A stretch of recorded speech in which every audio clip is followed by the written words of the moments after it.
अस्सलाम वालेकुम व्यूअर्स, मैं हूं डॉक्टर उमर और आप देख रहे हैं सेहत स्टूडियो यूट्यूब चैनल। हमारी आज की वीडियो का टॉपिक है हील पेन यानी कि एड़ी में दर्द होना। हील पेन एक आम मसला है जो मरीज की रोजमर्रा की जिंदगी को काफी मुतासिर कर सकता है। इस वीडियो में मैं आपको हील पेन की वजूहात और उसके इलाज के बारे में बताऊंगा। तो चलिए वीडियो शुरू करते हैं। तो पहला सवाल ये है कि हील पेन क्यों होती है। हील पेन की सबसे बड़ी वजह है प्लांटर फैशाइटिस। प्लांटर फैशा एक खास किस्म का टिश्यू है जो हमारे पैर के तलवे में पाया जाता है। ये टिश्यू एड़ी से लेकर आगे की तरफ पेशानी तक जाता है। अगर इस टिश्यू में सोजिश होने लगे तो इस कंडीशन को प्लांटर फैशाइटिस कहते हैं। इस सोजिश की वजह से पैर के तलवों में या एड़ी में दर्द होता है। ये दर्द खास तौर पे सुबह के वक्त बहुत शदीद होता है। जब सुबह के वक्त हम पैर जमीन पे रखते हैं तो पैर के तलवों में और एड़ी में दर्द महसूस होता है। फिर सुबह के बाद जैसे दिन गुजरता है और हम थोड़ा बहुत चलते हैं तो इस दर्द की शिद्दत में कमी आने लगती है। कुछ लोगों में प्लांटर फैशाइटिस का मसला एक पैर में होता है और कुछ लोगों में दोनों पैरों में होता है। प्लांटर फैशाइटिस का मसला औरतों में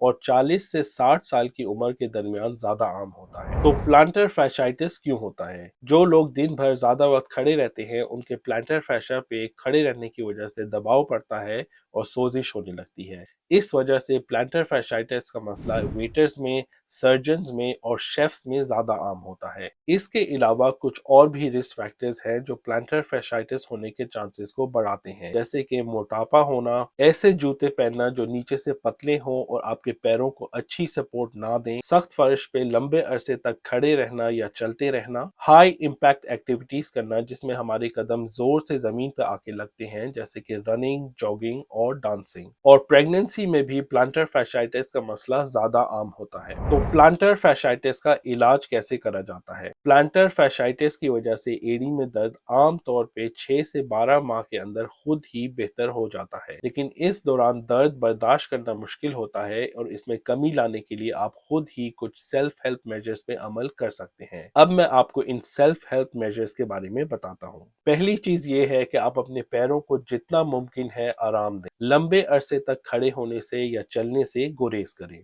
अगर आप बाकायदगी से रनिंग करते हैं तो इसके बजाय कोई लो इम्पैक्ट एक्सरसाइज करें, जैसे कि स्विमिंग या साइकिलिंग, ताकि आपके पैरों को आराम मिले। जब आपको एड़ी में दर्द महसूस हो तो आप वहां पर एक तौलिए में बर्फ लपेट कर लगा सकते हैं। ऐसा आप 10 मिनट के लिए दिन में 2 से 3 बार कर सकते हैं। नंगे पैर ना चलें। हाई हील्स और टाइट फिटिंग जूते भी अवॉइड करें। ऐसे जूते पहने जो आपके तलवों को कुशन करें और अच्छी सपोर्ट दें। प्लांटर फैशाइटिस में लेसिस वाले जूते पहनना फायदेमंद होता है। आप अपने जूतों के अंदर इन सोल्स या हील पैड्स भी डाल सकते हैं ताकि जूते और आरामदेह हो जाएं। आप किसी पोडाइट्रिस्ट से अपने जूतों के बारे में मशवरा ले सकते हैं। पोडाइट्रिस्ट एक किस्म के फुट स्पेशलिस्ट होते हैं जो आपको बता सकते हैं कि आपके पैरों के शेप के मुताबिक कौन से जूते सही रहेंगे और वो आपको इन सोल्स और हील पैड्स भी तजवीज कर सकते हैं। अगर आपका वजन बढ़ा हुआ है तो इसको डाइट और एक्सरसाइज के जरिए कम करने की कोशिश करें, लेकिन एक्सरसाइज में आप स्विमिंग और साइकिलिंग जैसी एक्टिविटीज करें जिनके दौरान आपके पैरों पे कम दबाव पड़ता है। Non steroidal anti inflammatory drugs लेने से प्लांटर फैशाइटिस की सोजिश में बेहतरी आ सकती है, लेकिन ये मेडिकेशन लेने से पहले आपको अपने डॉक्टर से मशवरा करना चाहिए क्योंकि इनको लेना हर किसी के लिए मुनासिब नहीं होता। तो ये थे कुछ सेल्फ हेल्प मेजर्स जिनके जरिए प्लांटर फैशाइटिस में बेहतरी लाई जा सकती है। लेकिन अगर इन सब सेल्फ हेल्प मेजर्स पे अमल करने के बावजूद आपके दर्द में कमी नहीं आ रही तो मजीद इलाज के लिए आपको अपने डॉक्टर से रुजू करना चाहिए। मजीद इलाज में मुख्तलिफ ऑप्शंस होती हैं। पहली ऑप्शन है फिजियोथेरेपी। एक फिजियोथेरेपिस्ट आपको कुछ खास किस्म की फीट एक्सरसाइजेस सिखा सकते हैं जिनको करने से एड़ी के दर्द में कमी आती है। दूसरी ऑप्शन है स्टेरॉइड इंजेक्शन। अगर एड़ी में बहुत शदीद दर्द हो तो प्लांटर फैशा के गिर्द स्टेरॉइड का टीका लगाया जा सकता है। इस टीके से प्लांटर फैशा की सोजिश में कमी हो जाती है और दर्द में आराम आ जाता है, लेकिन इस टीके का असर वक्ती होता है और कुछ लोगों को चंद महीनों के बाद फिर से टीका लगवाना पड़ता है। तीसरी ट्रीटमेंट ऑप्शन है सर्जरी। सर्जरी के दौरान जहां पर प्लांटर फैशा हड्डी पे अटैच हो रहा होता है वहां पे एक कट लगा के उसको हड्डी से अलग कर दिया जाता है। इस तरह करने से खड़े होते वक्त प्लांटर फैशा पे दबाव पैदा नहीं होता, लेकिन ये सर्जरी हमेशा कामयाब नहीं होती और इसकी कॉम्प्लिकेशंस भी हो सकती हैं। इस वजह से इसको एक आखिरी ऑप्शन के तौर पे इस्तेमाल किया जाता है